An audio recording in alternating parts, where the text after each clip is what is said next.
Good afternoon, ladies and gentlemen. So, before our presentation, I want to ask you a question. How many Visa cards do you have in your pocket? Right. Today we're talking about Visa card. So, how to be on top. This is the main thing we want to show you. And my name is Fonny, and this is Sylvia, this is Kelly, and Neo. So, let me go through background information first. So, let me tell you something about Visa, this company. Their main business is to issue Visa cards for sure, and what it is a credit card. So, based on this company, I'm sure that a lot of people already have heard about the name. However, there are two issues occur recently. That is, they want to enter the China market. However, there is a lot of government regulation, and on top of that, there is also really a big competitor called CUP that we will discuss for today's. And next, they also face some lawsuit in the United States merchant part. So what are the objectives for today?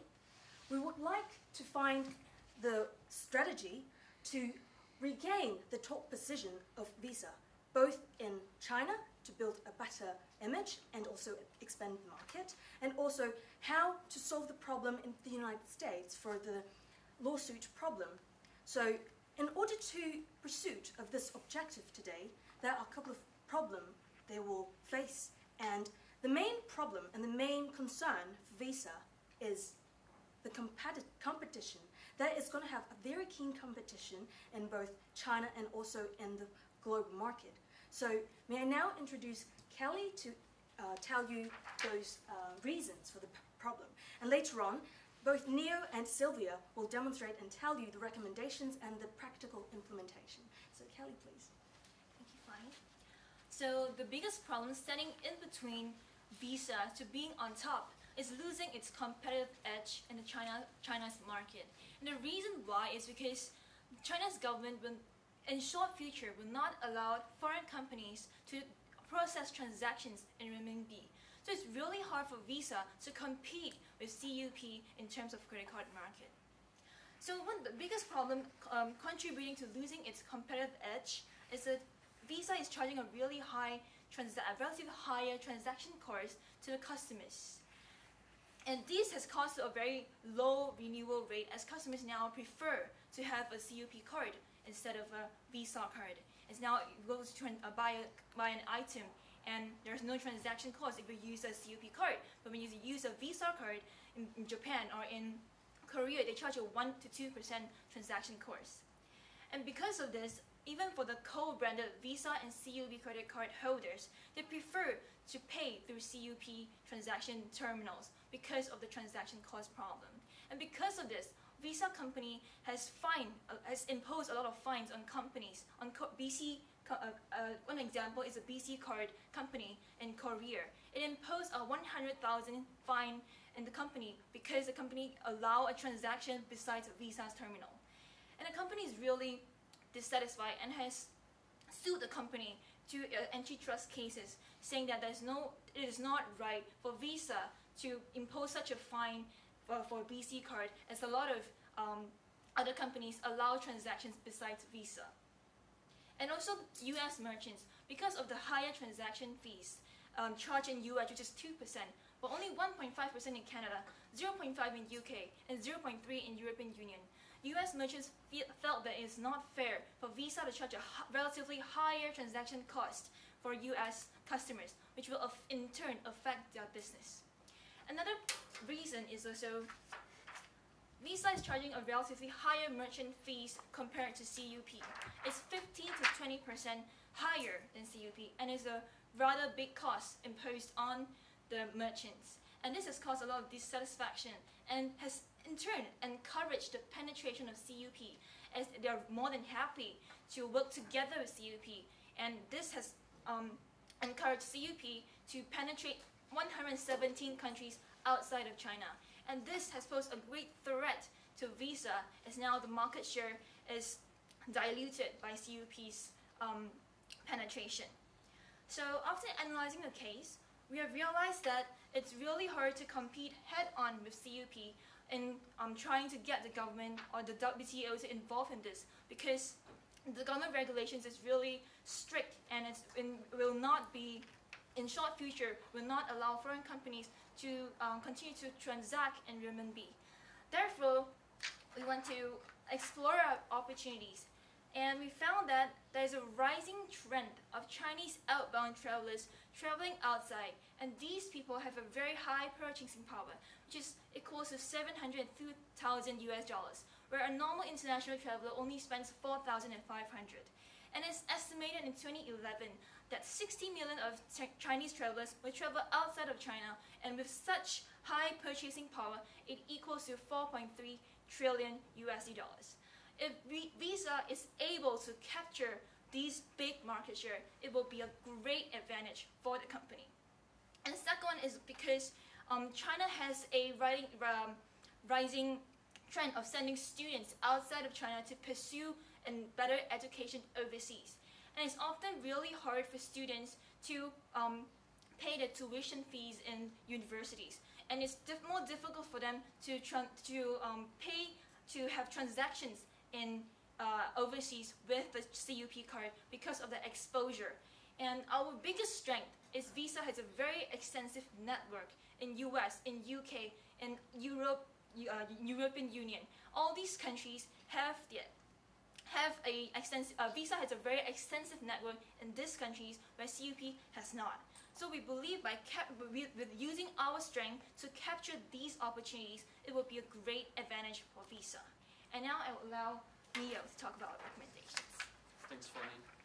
So 4.32 billion US dollars, that is market potential mentioned by Kelly. So if we can grasp this market, we can not only sustain our business growth, we can even expand it. So all our recommendation is about how to attract and retain the customers of our and set them in our fundamentals. So how can we do that?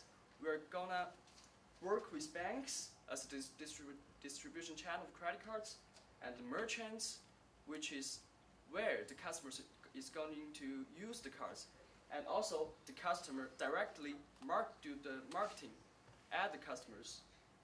So in details, for direct marketing strategy, we will first build a prestigious name for Visa, just like what American Express has did in US.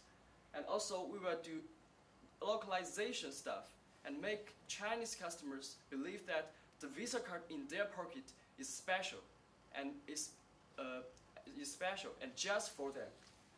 And also we're going to collaborate with the banks to design those products and lower the charge on merchants to give the customers more choice when they're going to use the card and find merchants. So at first, I will tell you how to work with those merchants. As Kelly just told you, in US, many merchants are suiting our company for the very high charge compared to in other areas in the world. So it's very easy to set the problem after the suits. We just match the other areas or even match the CUP. Currently, Canada charges 1.5 on fees, so we'll first lower the fee from 2% to 1.5. And in the future, and in the coming future, if CUP is going to charge lower, we will match.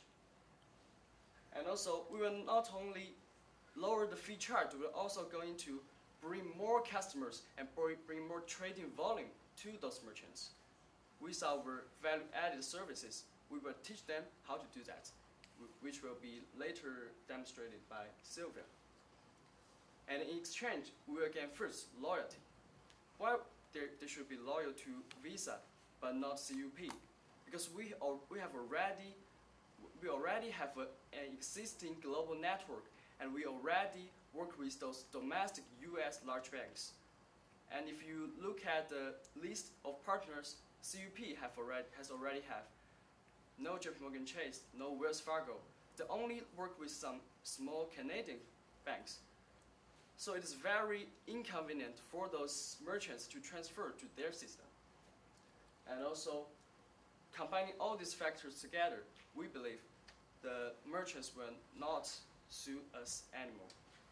And also, we're going to work with those banks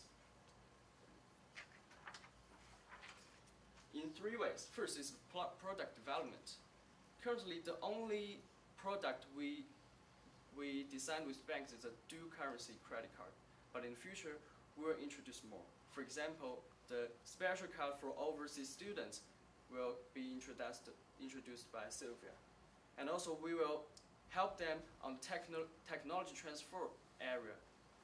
For example, in most of Chinese banks, especially China Construction Bank and China and ABC, they don't have a very sound global transaction system, and that is what Visa has. So we can assign our staff or our technological know-how people to teach those Chinese banks how to build their own competency in the global world. And also for the global, and we also have a global exposure and a global brand name. If they want to build their business in US or Europe, it is where we can help them, exchange of they help us in the Chinese markets. And next, I will invite Sylvia to tell you about all these details mentioned by me in the past few minutes. Thank you, Neil. So Neil has introduced to you that how can Visa keep the relationship with its partners, with both the merchants and the banks. So now I'm going to show you how can Visa reach and retain the relationship with its customers. And the first recommendation we're going to offer is to establish a prestigious brand image in China. Because as mentioned by Kelly, it is in short term, it is not possible for Visa to reach its service to domestic consumption. And therefore, we mainly target on those target markets who is outbound travelers from China to the overseas.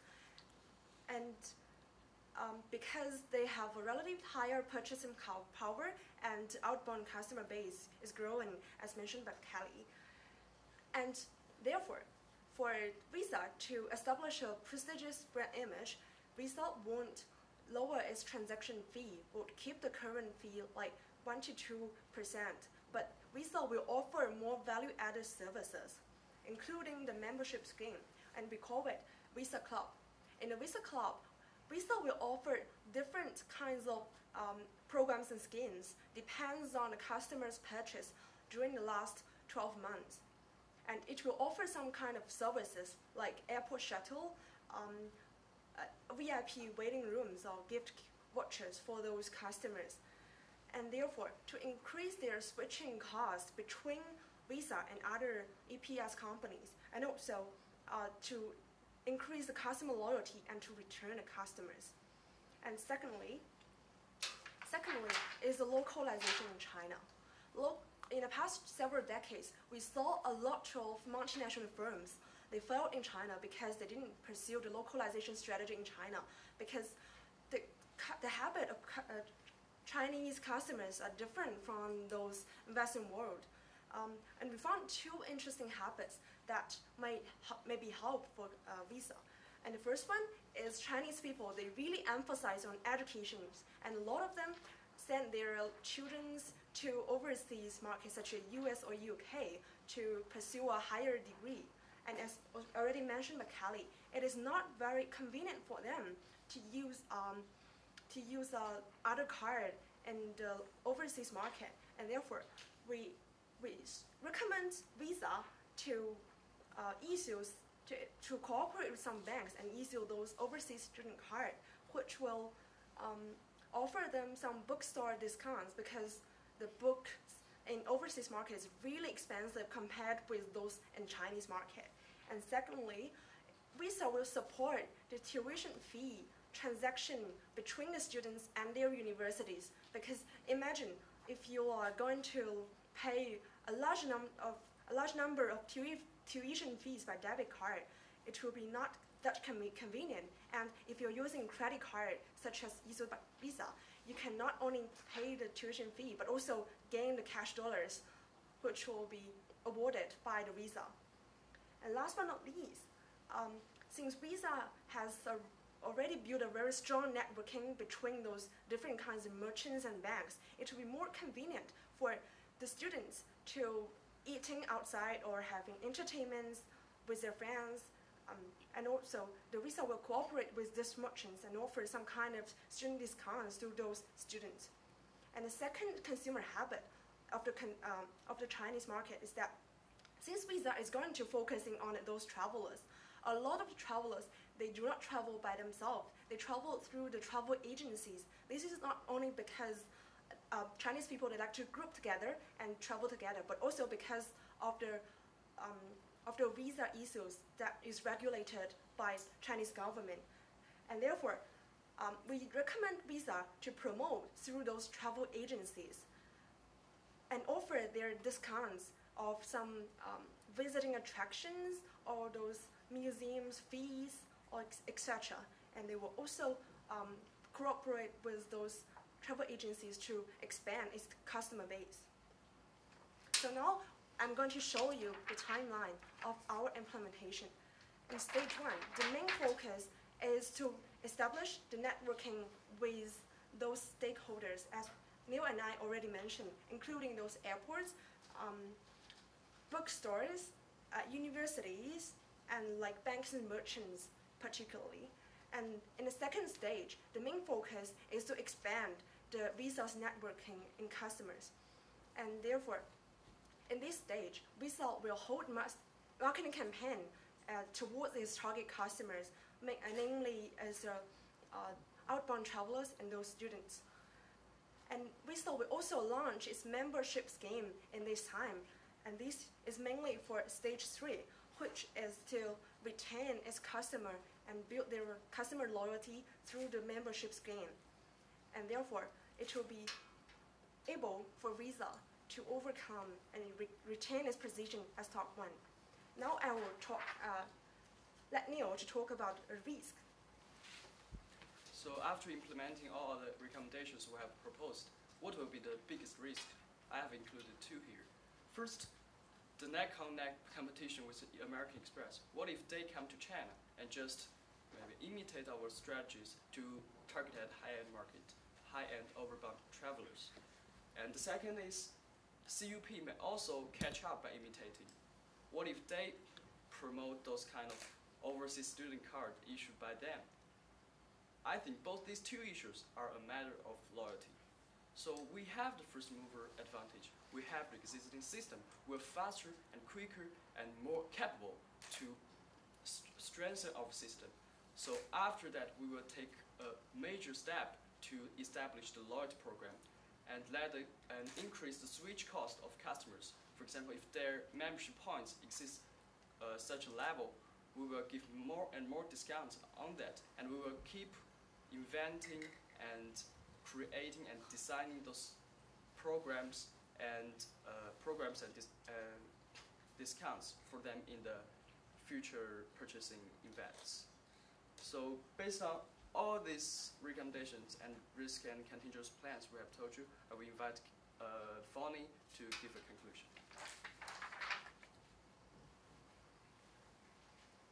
Thank you, Niu. So now I would like to summarize our plans for today. Firstly, we identify the problem. That is, because of the keen competition of both China market and also United States market, we need to find out the solution, how to tackle these problems. And they also have a lawsuit in the United States. Therefore, we then gave out some recommendation and practical implementation plans. That is, we can for Visa card, we recommend them to work with the merchant and also the bank. Besides that, we can also attract more customers, as what Sylvia has already told you in the recommendation part. And through the localization, Chinese students in overseas discounts and all those benefits to them, and also tourist promotion. And these can solve the problem for the keen competition part. And for the lawsuit part, as Neil already told you, the loyalty program and also reducing the fees can solve this problem. However, in our recommendation and implementation plan, we will face this risk, including the keen competition towards the American Express and also the very fast-growing CUP. And as what Neo told you in the last part, we can also tackle those problems through the loyalty scheme. Therefore, they can retain top position. So thank you very much. So I hope we can answer all the questions you want to ask us. Now, with this setup, what do you think is the financial impact? Because all I'm seeing is, you have to spend more to attract the consumers, and you have to cut your live stream revenue on the transaction side with the merchants. And then how do you counter or mitigate that impact financially? Your starting price with As far as we concerned, the number of merchants and also the fee we can charge on the merchants are much lower than we can get from the customers. We have mentioned that there are 4.3 potential trading volume on the customer side. So we charge 1% on it, and assuming the 40% market share, which is what we have now, then that will be exceeding 500 million US dollars, and so that is much more than we can just charging on those merchants. So we pay more attention to the value we've created on customers, and we see them on our main profits contributor. And on top of that, I want to add something. As what we mentioned, because it depends on short-term and long-term concern, regarding for reducing the intercharge percentage. In short-term, yeah, this is true.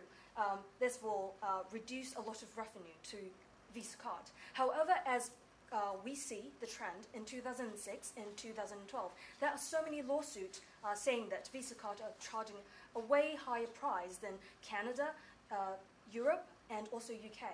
And therefore, these kind of lawsuits are going to keep going if they don't lower their interchange price. Therefore, if we focus on long-term benefits, it will be a better result to reduce their charges. Okay, I want one additional question, which is, you currently have a relationship with CUP in terms of the co-branded cards. I didn't hear any mention of how your strategy would deal with that current arrangement, and also the fact that at the moment, as an organisation, you take quite an aggressive stance, or Visa takes quite an aggressive stance against banks choosing CUP as a settlement entity rather than using Visa. I don't know what is your, and of course the WTO and the action against CUP. How does that relationship with CUP and your strategy with CUP develop in addition to this channel? In fact, we want to cooperate with CUP in the long term, but in the short term, we already have conflicts with them. So if we compromise and talk with them again, we will have very low bargaining power.